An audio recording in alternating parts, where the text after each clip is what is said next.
देख सकते हैं चेंज इन कंसंट्रेशन की बात करें तो चेंज इन कंसंट्रेशन हमने देखा। तो यहाँ पर एक चीज आपको बड़ी इंपॉर्टेंट है कि रेट बराबर क्या है, change in concentration upon change in.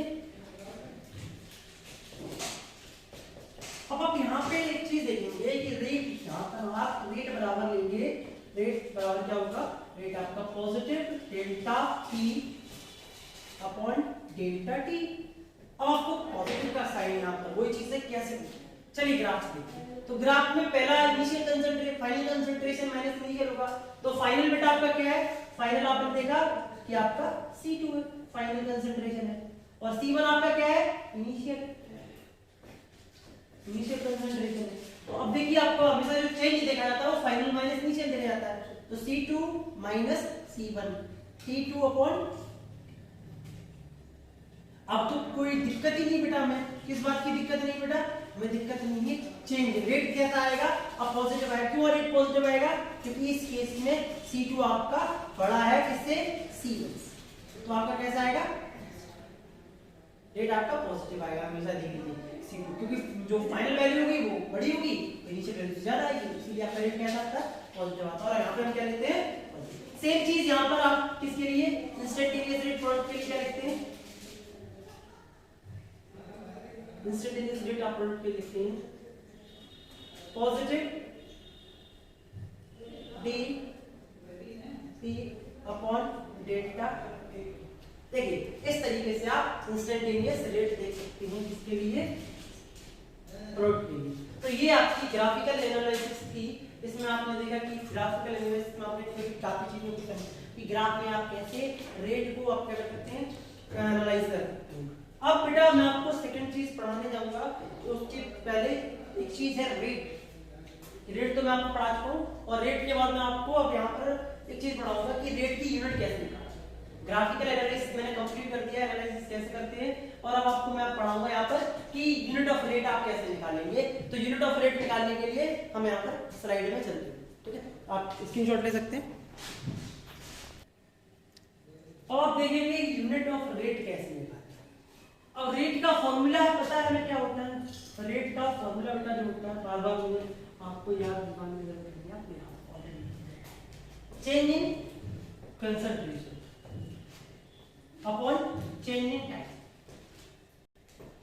ये आपका रेट का फॉर्मूला है बेटा। दोनों की यूनिट आपको पता है।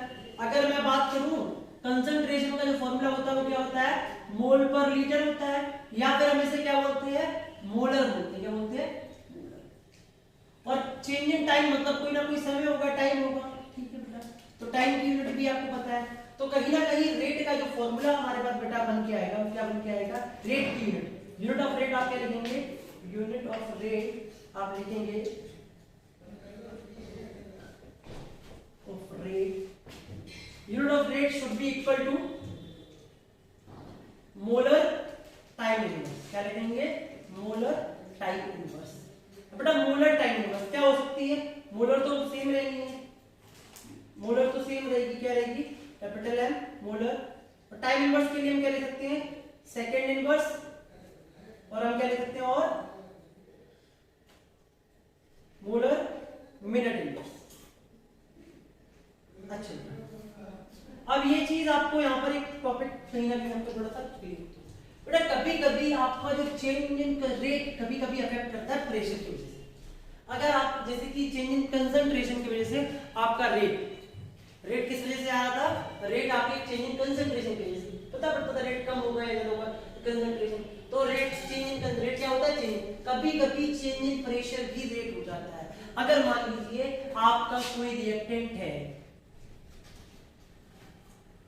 यहाँ, मैं समझाने की कोशिश करता हूँ, देखिए अब वही चीज क्या है, आपके रिएक्टेंट पे प्रेशर जो अप्लाई हो रहा था वो प्रेशर P था।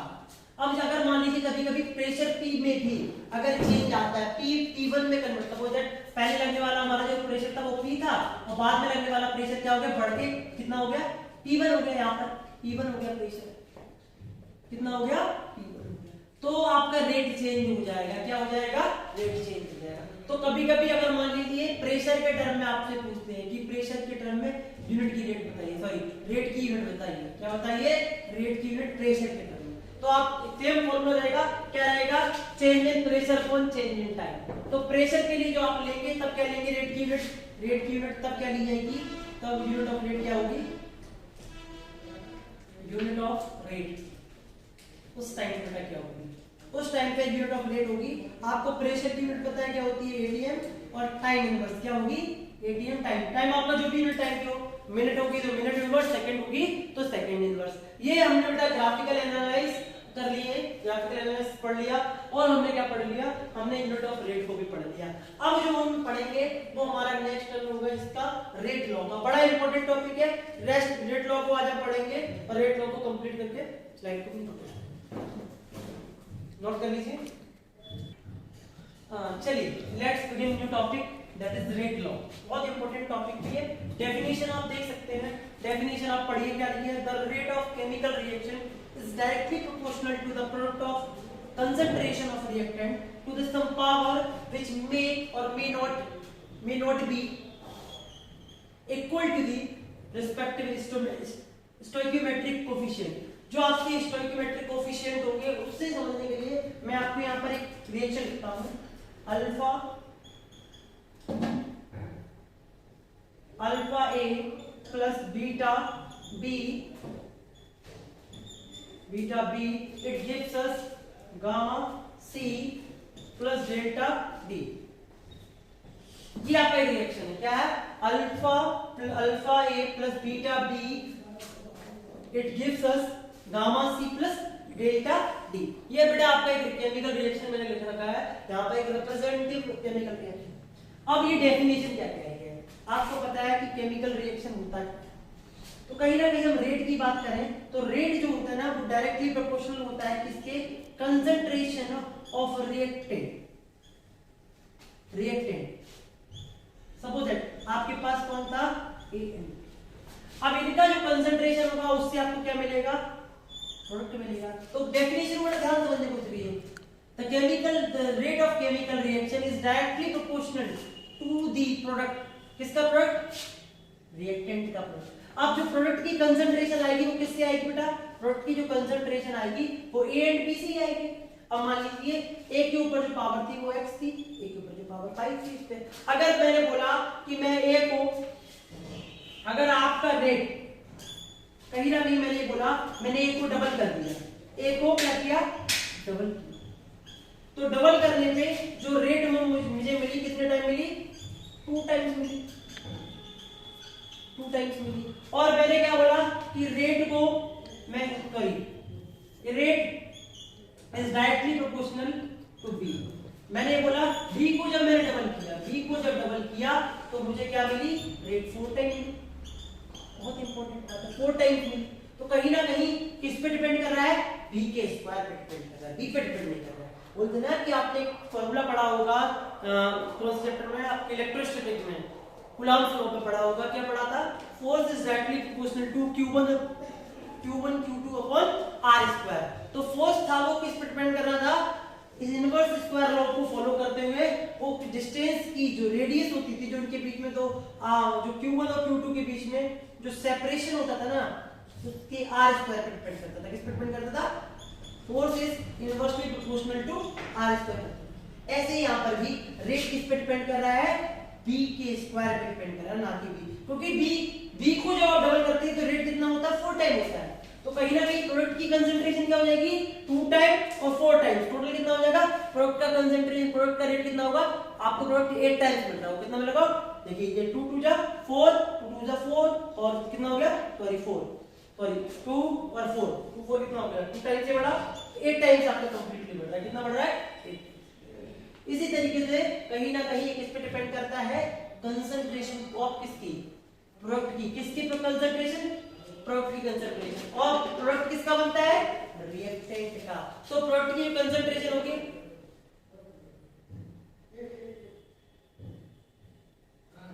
हाँ, प्रोडक्ट की कंसंट्रेशन किससे बन रही है, रिएक्टेंट के, ठीक है। तो डेफिनेशन को एक बार फिर से आप पढ़ लीजिए, the rate of chemical reaction is directly proportional to the product of concentration of reactant to the some power which may or may not be equal to the respective stoichiometric coefficient। ये बहुत important चीज है। अब यहाँ पर हम stoichiometric coefficient देखते हैं तो अल्फा, बीटा, गामा, डेल्टा, ये आपके x और y के बराबर हो भी सकते हैं और नहीं भी हो सकते हैं। ये आपके स्टोइकियोमेट्रिक कोफिशिएंट्स के बराबर हो भी सकते हैं और नहीं हो सकते हैं। आगे की स्लाइड में मैं आपको चीजें और बताऊंगा कि रेट का फॉर्मूला क्या होता है, ये चीज है। कहीं ना कहीं मैं आपको यहाँ से बता सकता हूँ, rate is directly proportional to a x और b y। अब बेटा आपको पता है साइन ऑफ प्रोपोर्शनलिटी जब हम हटाते हैं तो आपको क्या मिलता है, यहां पर आप देख सकते हैं रेट इक्वल टू एक क्या मिलता है, एक कांस्टेंट आपको लेना पड़ता है। क्या लेना पड़ता है, कांस्टेंट। तो आपको फॉर्मूला क्या बना, a to the power x और b to the power y, ये आपका फॉर्मूला बना। क्या बना, a to the power x b to the power. तो रेट अब आपसे कोई पूछता है कि k क्या है, तो k क्या है आपका, रेट कांस्टेंट है। क्या है, रेट कांस्टेंट है। कि आपका क्या है, रेट कांस्टेंट। बहुत ध्यान से समझना, k क्या है, रेट कांस्टेंट, बहुत इंपॉर्टेंट चीज है। अब आपसे कोई पूछे k का दूसरा नाम भी आप बोल सकते हैं बेटा, k का दूसरा नाम क्या है, k का दूसरा नाम बेटा लिख लीजिए क्या होता है, इस पे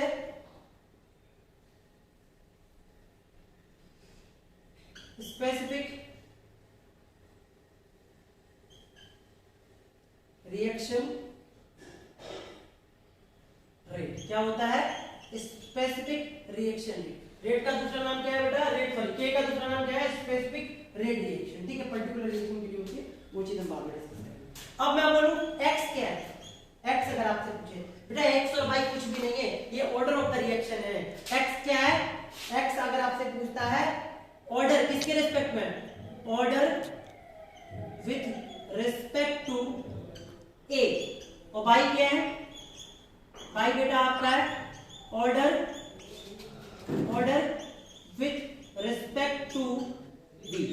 ये आपके क्या होते हैं, आपके जो पावर्स होती हैं वो कुछ भी नहीं होते हैं, वो क्या होते हैं, ऑर्डर ऑफ रिएक्शन होते हैं। a क्या है, अगर x क्या है, किसके रिस्पेक्ट में है, x a के रिस्पेक्ट में, b और y किसके रिस्पेक्ट में है, b के रिस्पेक्ट में है। तो x क्या है, order with respect to a, और y क्या है, order with respect to b, sorry. ठीक है, ये आप नोट कर सकते हैं, नोट करिए।